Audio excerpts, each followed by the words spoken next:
Y'all tell me the truth. Do I look like I'm getting ready to go hoe a field? To get lost in a cornfield? To stare awkwardly at a group of what I assume might be cannibals on the western frontier? For our listeners, yes, I do have a bonnet on and I look fabulous and in the mood to start an argument with my husband about dragging me out into the middle of nowhere and potentially killing our entire family. If you want to know whether or not I'm going to be wearing this bonnet the entire video, I haven't decided yet.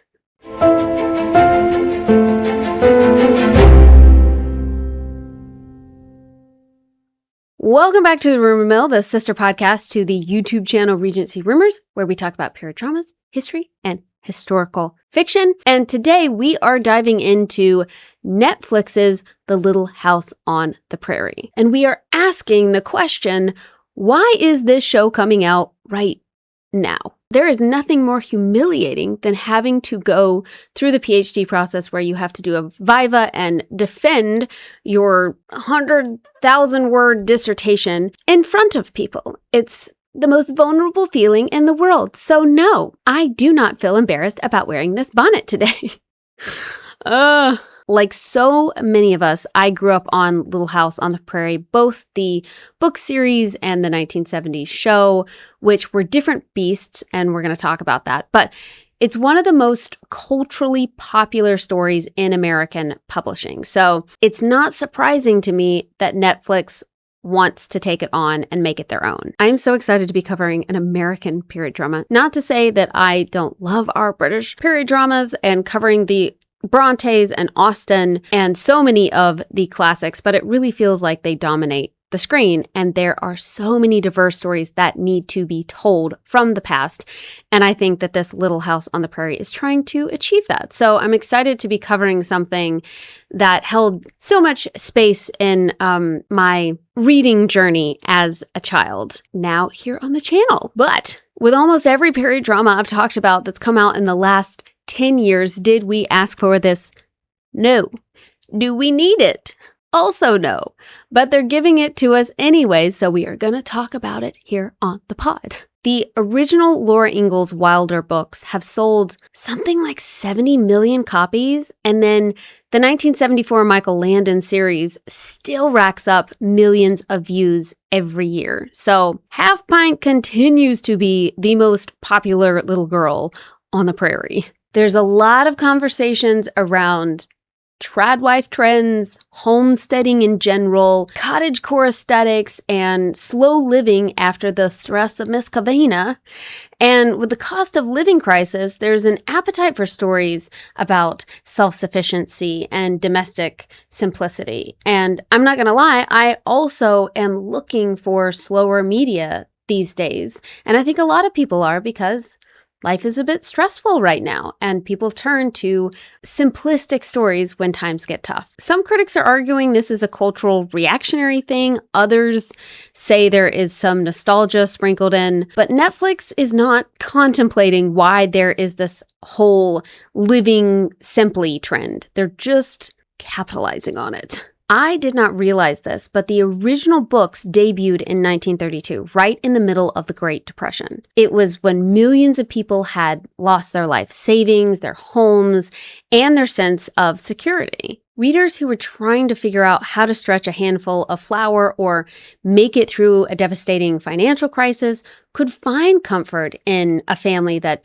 kept facing total ruin and potential death, and yet they survived with sheer grit and resourcefulness and family devotion, whilst a bunch of people didn't make it around them. With the popular 1970s TV show, that was an era where there was a bit of national disillusionment from the scars of the Vietnam War, the betrayal of Watergate, the oil crisis, skyrocketing inflation. The modern world felt chaotic and untrustworthy, and Little House on the Prairie provided not a cozy exhale, because there is some heavy stuff in that show that I think people forget about today, but a cozy setting where everything eventually turned out okay for the Ingalls family, and important lessons were learned. It offered a highly idealized, comforting retreat to a simpler time when right and wrong were clear and communities looked out for each other and hard work directly translated into having a roof over your head. Now, with this massive streaming boom where shows across so many platforms are vying for people's attention with different shows, and there's not as many views concentrated in just a handful of TV shows like there was back in the day, Netflix is hoping the nostalgia and Instagram-filtered Prairie might win out over so many other programs for people's attention. Today, there is so much economic precarity, housing crisis, global uncertainty, and this massive cultural shift towards homesteading and self-sufficiency. So I really feel like Netflix is kind of looking at this like, okay, this could be the moment for a new Little House on the Prairie. People are actively looking for ways to grow their own food and save money and disconnect from a hyper-digital world. So watching the Ingalls family chop their own wood and build a life from scrap taps directly into that craving that we're seeing on other parts of the internet. But more importantly, when modern life feels relentlessly overwhelming, we want to watch a story where characters face immense life-altering strife, but where fundamentally we know it's going to be okay for them in the end, because that's what we're hoping for ourselves in uncertain times. From the first press release that Netflix made, I don't know, a year ago maybe, it was clear that their Little House on the Prairie is supposed to be positioned alongside Virgin River, Sweet Magnolias, and Anne with an E. That is this cozy, kid-friendly, heartwarming, and broadly appealing TV show. But Little House on the Prairie has never been a neutral IP with, light stories that you could put on the Hallmark Channel. It never has been, and that is where this gets a little bit complicated. So what is Netflix trying to do with this new series? There was a push to bring in more stories connected with the books because the 1970s series veered off a bit. Also to include more of the impact of Manifest Destiny on the Native American population, just how devastating it was for all of these white people to move out west and just take their land. And then to show us some of the diversity out west of different populations that were hoping for success in what they saw as a wild new world that was theirs for the taking. And lastly, I would say they are clearly trying to show just how incredibly precarious and dangerous it was to attempt to make a life on the prairie. This constant looming threat of devastating diseases and untreated injuries and sudden prairie fires that could wipe out a family's entire livelihood in minutes. But speaking for myself, I don't think I've ever seen a production manage to showcase the actual horrors and life or death stakes of primitive survival while simultaneously bathing it all in a perfect Instagram filter more than this Little House on the Prairie. I don't know, it creates this strange paradox where they're showing us absolute misery and relentless danger, yet still romanticizing it in a gorgeous, sunlit aesthetic that feels like it's designed to feed a modern algorithm. So Netflix chose to set the entire first season on the Osage Diminished Reserve in Kansas, which is where the first book is set, and the 1970s version either glossed that over from the books or skipped it altogether. I can't remember which. But by anchoring the story there, the show forces the issue of land ownership more to the center of the narrative and makes the Osage Nation less of just side characters that the family encounter occasionally as dangerous enemies. There was this big effort to include Osage history in the series. I was reading where they worked with Robert Warrior, who is a professor at the University of Kansas, who acted as a writing consultant, and they brought on Julia O'Keefe, who worked on Killers of the Flower Moon as a cultural production consultant. And they also hired Osage linguists like Tally Redcorn. I hope I'm pronouncing that correctly. But to ensure that the language spoken on screen was authentic. It definitely shows a better level of investment in getting the indigenous perspective correct, which gives the whole series a much richer, more honest foundation. I feel like this kind of different investment allows the show to effectively dismantle that kind of Lone Ranger out on the prairie, I can do it myself fantasy that is often associated with this era. In the very first episode, the doctor here warns Charles, and I wrote this down because I thought it was interesting. He said, "It's a myth that men can make it out there on their own. I've seen entire families die." I like that it rejects that premise of rugged individualism, where if you're just strong enough and have enough will that you'll survive no matter what, which wasn't true. So many people died attempting to move out west. But in this Little House on the Prairie, it reframed the story to be about interdependence and the reliance on other people as a survival strategy. This series also places Charles in a massive moral dilemma. He is explicitly told from the beginning that the land he is claiming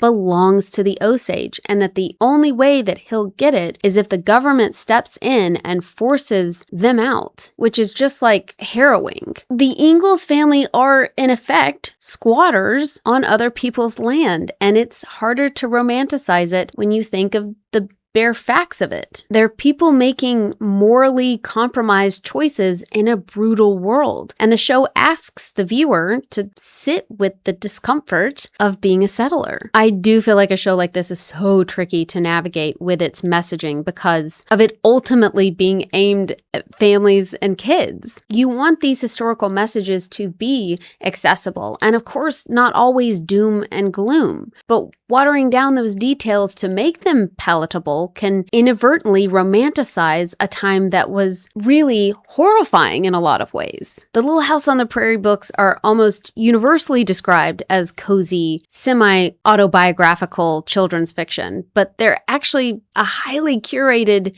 deeply ideological cultural mythology in a lot of ways. When Laura Ingalls Wilder began writing her childhood memoirs in the 1930s, she worked alongside her daughter, Rose Wilder Lane. Rose wasn't just her mother's editor. She was one of America's highest paid freelance writers and a foundational political theorist of the American libertarian movement alongside Anne Rind. Rose transformed her mother's memories into a fantasy of American resilience, actively encoding a very specific worldview into the text. The idea that true freedom is individual and devoid of governmental interference, and that the frontier is a place of liberty, but pretty much exclusively for white settlers. Characters openly say things like, the only good Indian is a dead Indian. The Osage people whose land the Ingalls family were squatting on illegally before the government forced them out are depicted as threatening and primitive and ultimately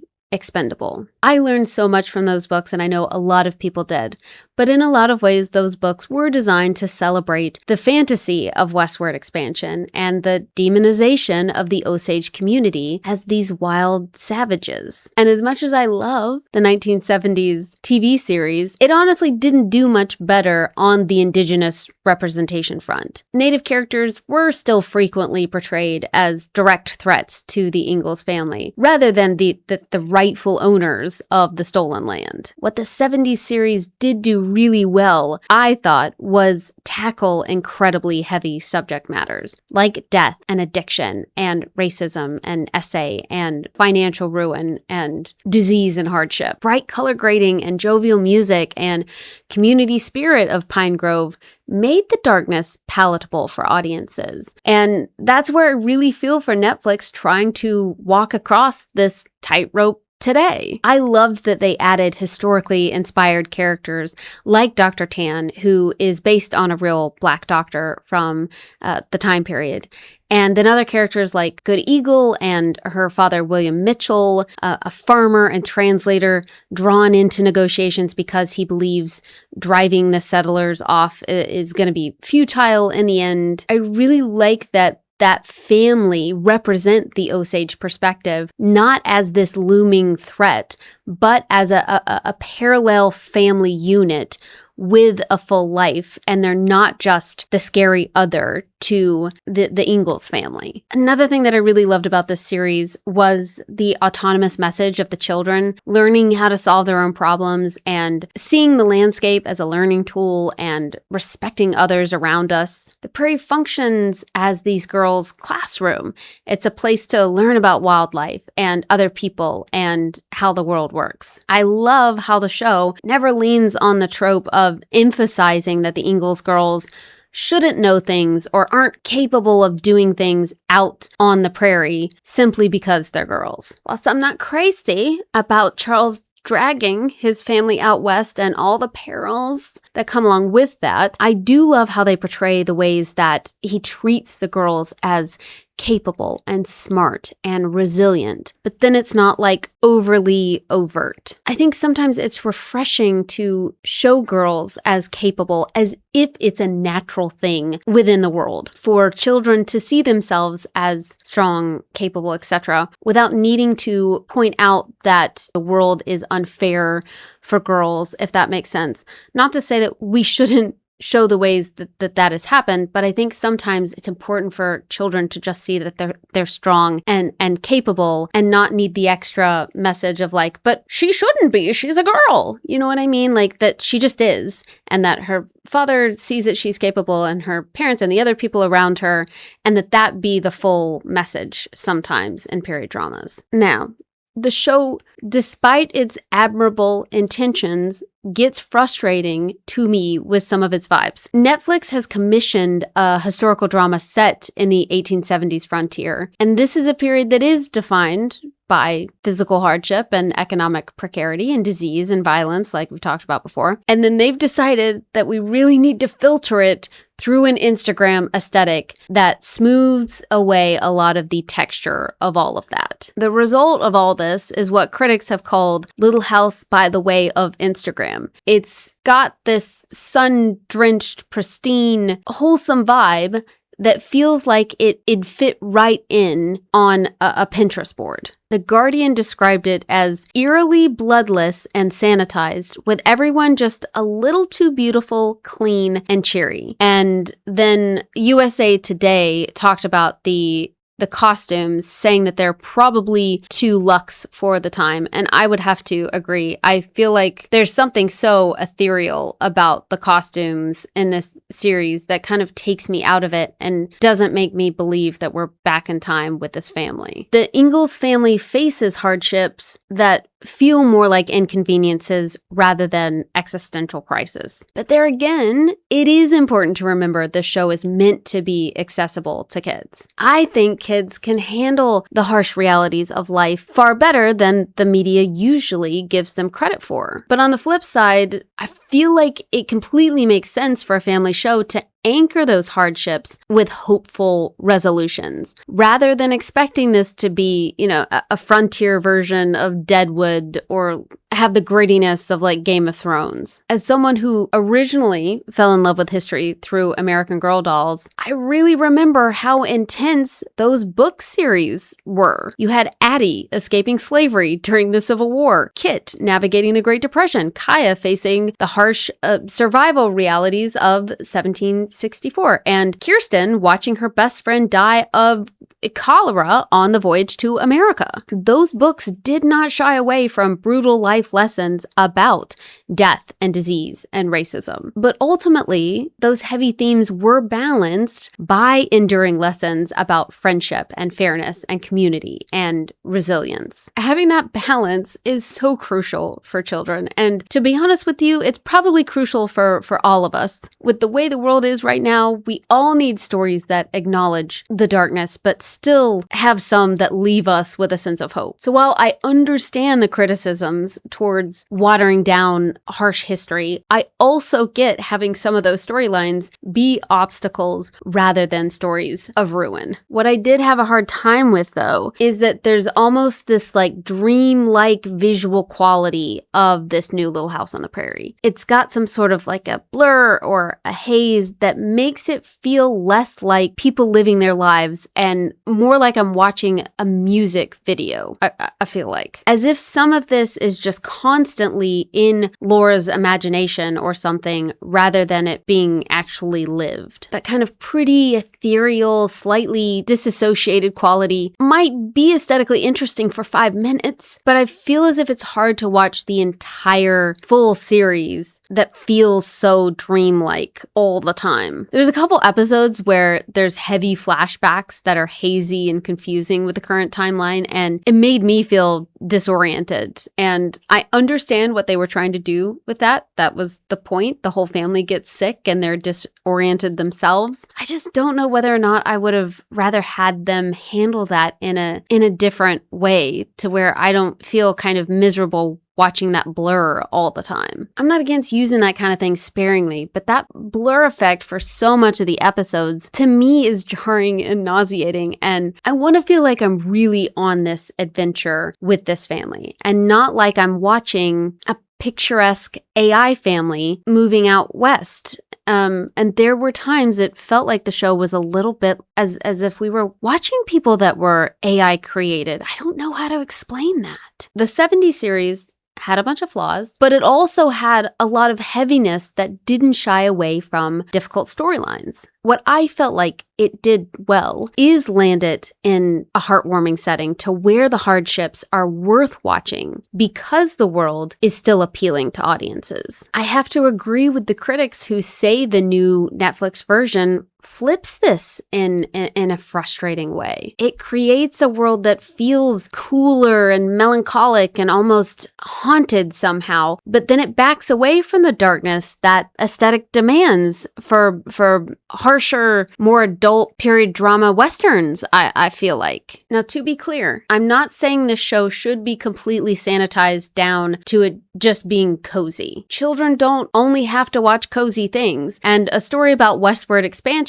absolutely should include the harsher, more brutal truths of that era. But I do feel like there's ways to manage that level of grit for a broader audience. Right now, I kind of feel like the tone they've reached for feels too melancholic and too heavy and too atmospherically weighted for Little House on the Prairie. Shows like The English or films like Dances with Wolves are suited for that slow, heavy, dark, melancholic, morally ambiguous tone because they've committed to that kind of HBO gritty Western energy. I feel like there's ways to tell kids the truth about the frontier without leaning into this kind of forced bleakness or melancholic color grading of an adult Western. It feels like it doesn't quite exactly know what it wants to be. Like it doesn't commit because it's got such a broad audience to serve,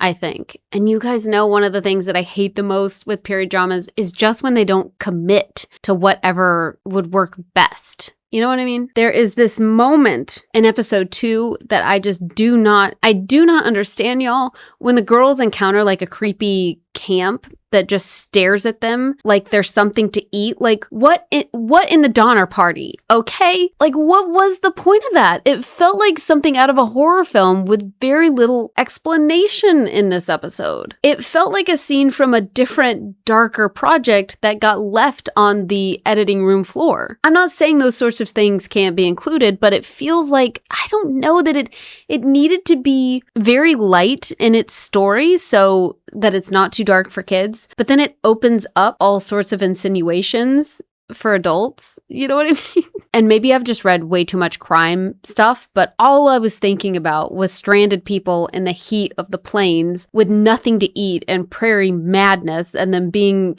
out of their minds. But just because this is meant to be kid-friendly does not mean that we can't cover harsher subjects. It's just how they're done. Like I was saying with the 1970s series that covered addiction and racial violence and disease and economic devastation and all the things. They were storylines that kind of looking back now as an adult, I was like, some of these some of these are a bit disturbing for children, you know what I mean? But the visual warmth and the musical tone and the consistent emotional through line of family love and community, I think made those storylines feel meaningful and cathartic rather than just traumatizing. But then it also romanticizes a bunch of things. I do truly believe that Little House on the Prairie is just a hard story to tell on screen in any form because getting that balance is just so tough. I agree with people saying in this new series that the darkness and the warmth are in conflict with each other, and neither one wins or really at times works with one another. So where does this land? Netflix's Little House on the Prairie is a well-intentioned, beautifully shot, and historically inspired piece of television that I felt struggled with its identity. What I feel like it gets right: the decision to put Osage land rights at the center of the narrative, the focus of historically erased figures like Dr. Tan, this somewhat occasional refusal to celebrate the myth of rugged individualism. And also the performances were great. Like, no notes on any of that. I loved all the actors in this series. And y'all know, as a historian, I'm less about that side of things anyways. At times, y'all, the messaging was, Pa is strong and he's hot. And it's like, look at him, he's rugged and he's young. He'll figure it out. And sure, the man looks great chopping wood. The casting was very intentional so that different family members can be entertained by different things, if you know what I mean.